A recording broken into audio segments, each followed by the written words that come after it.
Hey, man, can we just go ahead and just say out loud what we all thinking, man? Georgia is the better state when it comes to football compared to California. California's the same. They're doing other stuff.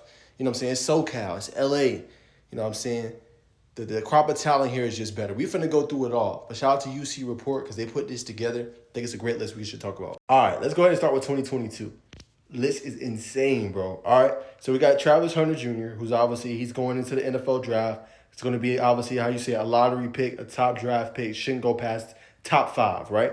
Then you got LT Overton. His last season, he's going to be obviously with Alabama. Formerly was committed to obviously Texas A&M, played some time there and transferred over last year. Last season, we'll see. If he has a good productive year, could also be an NFL draft pick. Malachi Starks should be a first-round pick. Shouldn't get out the top 20, in my humble opinion. Balled out at Georgia. Had his coming out party his freshman season against Oregon. That dude. Mykel Williams. We know what he can do, man. Come on, bro. This is probably one of the best pass rushers in the draft outside of Abdul Carter. All he has to do is stay healthy. If he can stay healthy, he has, I don't want to say legendary talent, but he has the type of talent that he could be a future Hall of Famer. That's how good he is. And then obviously, Deon Bowie just didn't work out. You know what I'm saying? But of this list, you got three guys potentially that could be in the NFL.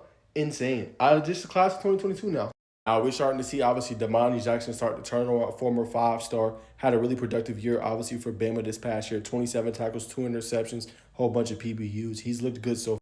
Now, Ernest Green, young, with a lot of upside and talent.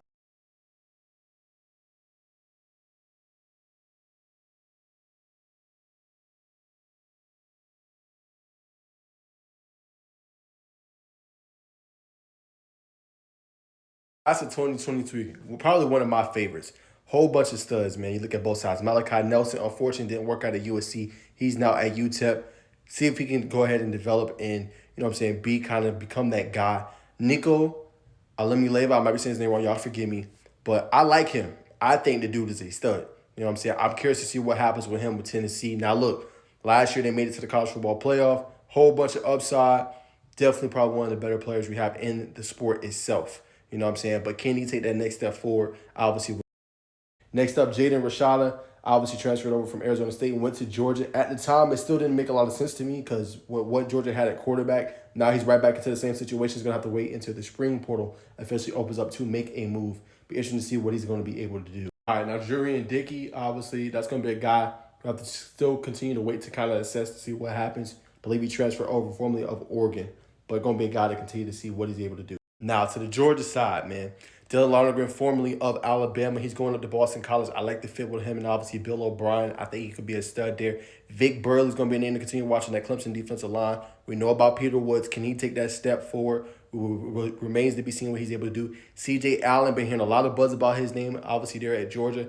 Can he take that step forward again this year as well? Justice Haynes transferred over from obviously Alabama to Michigan. We know how good their backs have been over the next few years. Can he be that next great Michigan back, right? Donovan Edwards, Blake Corum. Can he be next in line? I think a really good move for him. And then Caleb Downs, the virtuoso, right? We see what he's been able to do over the course of his career. Went to Alabama, balled out, freshman All-American. Same thing, went over to Ohio State. Is considered one of the best players, man. So can't wait to see what his progression is going to continue to be. But, I mean, hey, it speaks for itself. But this one is a little bit more spread out, a little bit more even, I would have to say, because there's some elite talent on this side compared to 2022.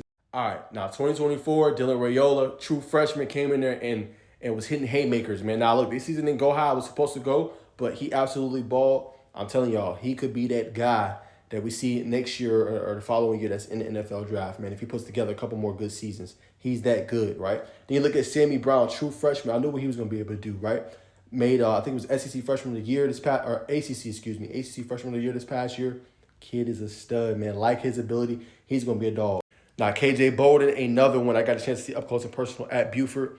Dude can play, dude can hit. He got a lot of burn this year, man, with Georgia. They really trusted him and continued to grow into the system. Really like what he represents and what he's going to be able to do moving forward for their program. And he's going to probably move into that star role in that position where he should start this year. Next up, Mike Matthews. I'm glad there was rumors about him potentially hitting the transfer portal. Decided to stay at Tennessee. Didn't get a lot of opportunities and chances, but with Squirrel White hitting the portal and so many Tennessee wide receivers, he should be next in line to make some noise. Now, Edric Houston for Ohio State, at one point was thinking about going to Alabama. He got better as the season wore on, right? So I think for him, it's taking that next step forward. I know I've been saying a lot over the few the past few comments I've said, but he really came on late in that one. And now obviously he's a national champion. What can he do moving forward?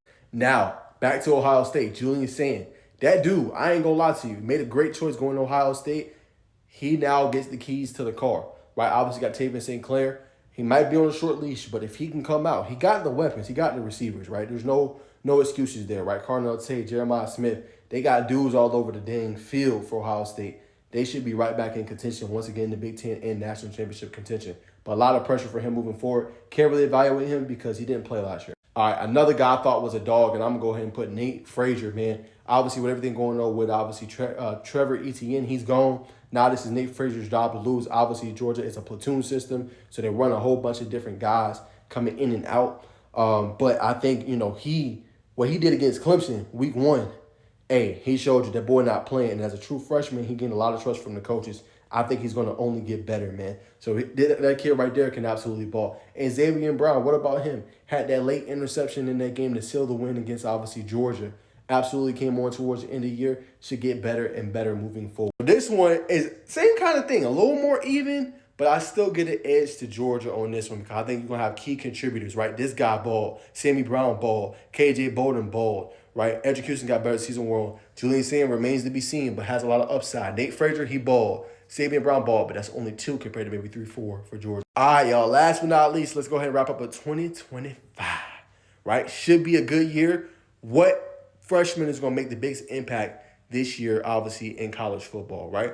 Elijah Griffin, been hearing a lot of buzz about him with Georgia. Obviously, the kid can play. He's a stud, 5-star for a reason. Top-end dude, right? Justice Terry was supposed to join them boys at Georgia. Imagine, y'all. Georgia nearly had 3 of these guys on the same team with Justice Terry, Isaiah Gibson, and obviously Elijah Griffin. That is insane to think about. We'll see who's going to be able to make that impact early on. But one of those 3, Griffin, Terry, or Isaiah Gibson, should definitely be making an impact as a true freshman. We're going to find out. Now, Julian Lewis obviously made the state championship 2 times in his career with Carrollton. He's going to be over there with Colorado. Going to be interesting to see what happens there. They got a transfer from Liberty and Caden Salter. How much time, how much burn will he be able to get? All depends on the performance of Salter and if Colorado and Coach Prime is winning games. That's going to be a storyline to continue to watch. And obviously, Josh Petty, I got a chance to see him at practice. He continues to kind of beef up. He looks good. It's getting better and better by the day. We'll see because Georgia Tech, I don't want to say they're in a flux, but they're figuring out kind of their offensive line. Brought back some guys. We're going to have some new guys. Can he potentially, as a 5-star prospect, not according to ESPN, but according to obviously 247 and other services, can he potentially get a starting job in year 1? We will find out. Next up, obviously, DJ Lee's a dog. I want to see what he's going to be able to do. Obviously, with the Alabama Crimson Tide, he's been turning some heads early from what I've been hearing in spring practice from several sources. He should be a guy. Husan Longstreet is the quarterback. Remember now, he committed when Julian Lewis was still committed. So can he be a guy for obviously USC? I think, though, they're probably going to have a veteran in there to start. So probably going to have to sit behind. And Kelly Smith Jr. is another one I'm excited to watch for Oregon. Oregon does give their freshmen a lot of burn. A couple more names nobody mentioned on here. Naeem Alford, Decorian Moore. What roles can they have in year 1 with the Oregon Ducks? A couple more names to continue to watch moving forward. But yeah, y'all, I know this video is long, but look, we had to break it all down. What do y'all think, though, out of this list, right? What is the better state? Is it California or is it Georgia? I'm going to go Georgia. California do got some dogs, though. I'm not sleeping on them. I think Georgia clear-cut is the better state when it comes to high school football. Throw them, Texas, Florida, then California in that conversation. But is there a state I'm missing? I know about Ohio. I know about Kentucky. But is there a state I'm missing of this list? Y'all comment down below. And what state is better? Y'all tell me in the comments.